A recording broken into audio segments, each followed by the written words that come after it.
అనర్హత dismiss. Speaker గడ్డం ప్రసాద్ సంచలన నిర్ణయం. ఫిరాయింపు ఆరోపణలు ఎదుర్కొంటున్న 5 ఎమ్మెల్యేలపై వేటుకు నిరాకరణ. మహిపాల్ రెడ్డి, ప్రకాష్ గౌడ్, తెల్లం వెంకటేశ్వరరావు, బండ్ల కృష్ణమోహన్ రెడ్డి, గాంధీకి ఊరట లభించింది. ఇంకా తేలని మరో 3 ఎమ్మెల్యేల భావిత.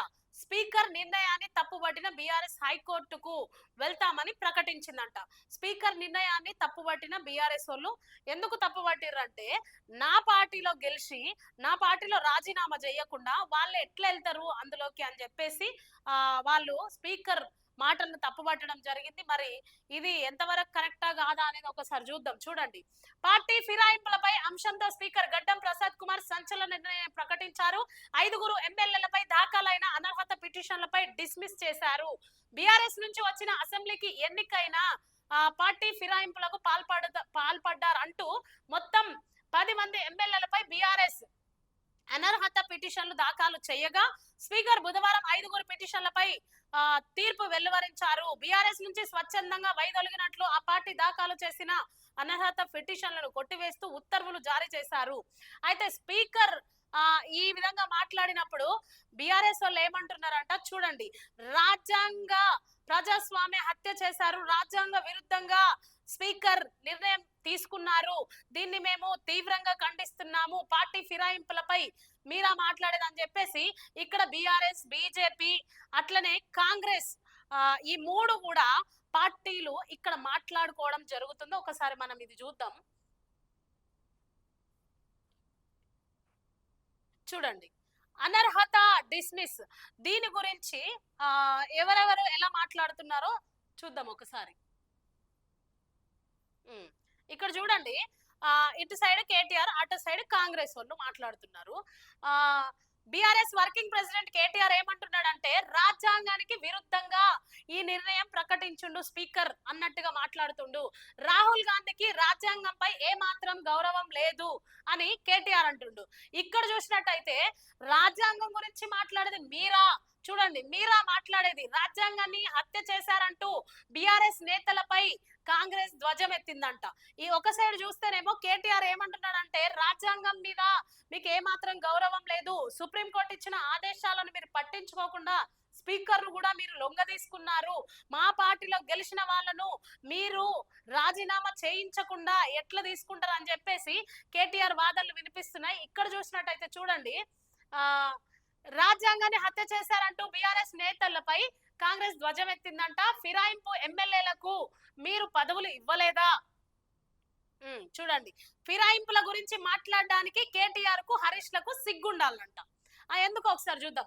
రాజ్యాంగాన్ని పట్టపగులు హత్య చేసిన వారు ఇప్పుడు రాజ్యాంగం గురించి మాట్లాడుతున్నారని బీఆర్ఎస్ అధికారిక కాంగ్రెస్ ధ్వజమెత్తింది. అయితే 2014 చూడండి, 2014, 2018లో ఇతర పార్టీల నుంచి గెలిచిన ఎమ్మెల్యేలను, ఎమ్మెల్సీలను, ఎంపీలను బీఆర్ఎస్ లోకి మీరు చేర్చుకోలేదా అని వీళ్ళు మంచి క్వశ్చన్ అడిగారు. కాంగ్రెస్ వాళ్ళు మంచి ప్రశ్న వేసినారు. ఏమని అంటున్నారంటే, 2014లో, 2018లో ఇతర పార్టీలో నుండి వచ్చిన వాళ్ళనైనా, మా పార్టీలో నుండి వచ్చిన వాళ్ళనైనా బీఆర్ఎస్ లో మీరు చేరికలు చేసుకోలేదా అని మంచి ప్రశ్న వేసిర్రు. అయితే ఇప్పుడు కాంగ్రెస్ వాళ్ళకు నేను ఒక ప్రశ్న వేస్తున్నా. అదేంటంటే, కేటీఆర్ కున్న సోయి ఒకప్పుడు మీకు ఆ సోయి లేకుండేనా? కేటీఆర్ ఇప్పుడు ప్రశ్నిస్తున్నాడు మిమ్మల్ని, నా పార్టీలో ఉన్న వాళ్ళను రాజీనామా చేయకుండా మీరు ఎట్లా తీసుకుంటారని. ఆయన సుప్రీంకోర్టును ఆశ్రయించిండు, స్పీకర్ను ఆశ్రయించిండు. ఇన్ని రూల్స్ ఆయన పాటించేటప్పుడు రాజ్యాంగం గురించి మాట్లాడుతున్నాడు. మరి ఒకప్పుడు మీకు సోయి లేకుండేనా? చూడండి, ఇంకో మాట చూద్దాము. సబితా ఇంద్రారెడ్డి చేత రాజీనామా చేయించకుండా మంత్రిని చెయ్యలేదా అని ఎవరంటున్నారు? కాంగ్రెస్ వాళ్ళు అంటున్నారు. కాంగ్రెస్ వాళ్ళకి బుద్ధి జ్ఞానం ఉందో లేదో నాకు అర్థమైతలేదు. అసలు వాళ్ళకి సోయి ఉందో లేదో కూడా తెలుస్తలేదు. అసలు బీఆర్ఎస్ లోకి, కాంగ్రెస్ నుండి బీఆర్ఎస్ లోకి వెళ్ళే సబితా ఇంద్రారెడ్డిని రాజీనామా చేయాలి అని చెప్పాల్సింది మీరు.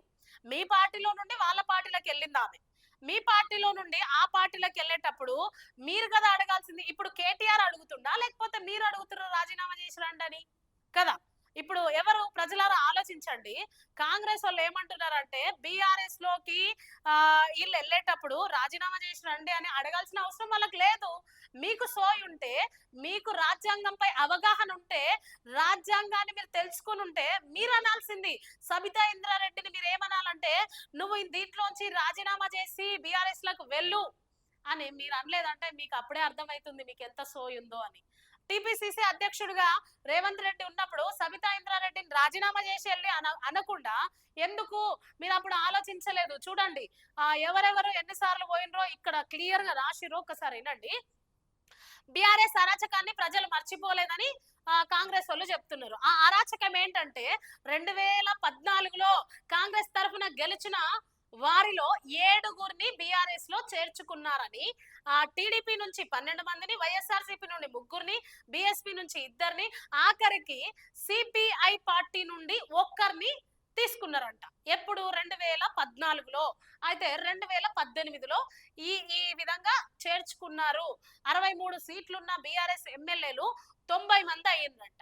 మరి ఈ ఇతర పార్టీలకు గాని కాంగ్రెస్ వాళ్ళకు గాని రాజ్యాంగం మీద అవగాహన లేదా?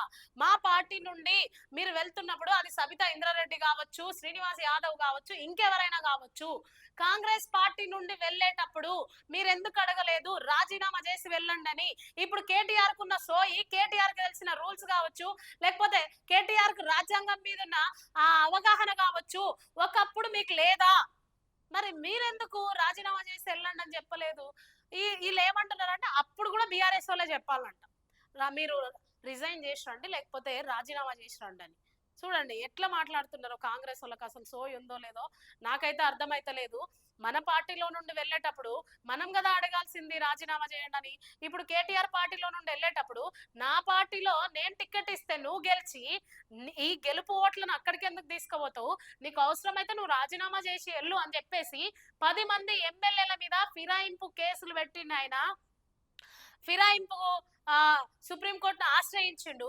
మరి 7 మంది వెళ్ళిపోయారంట. ఇక్కడ చూడండి, ఎప్పుడు కాంగ్రెస్ తరఫున గెలిచిన వారిలో 7గురు బీఆర్ఎస్ లోకి చేరుకున్నప్పుడు 2018లో కావచ్చు, 14లో కావచ్చు, మరి మీరేం చేసిరని ఈ రోజు నేను కాంగ్రెస్ ప్రభుత్వాన్ని అడుగుతున్నా.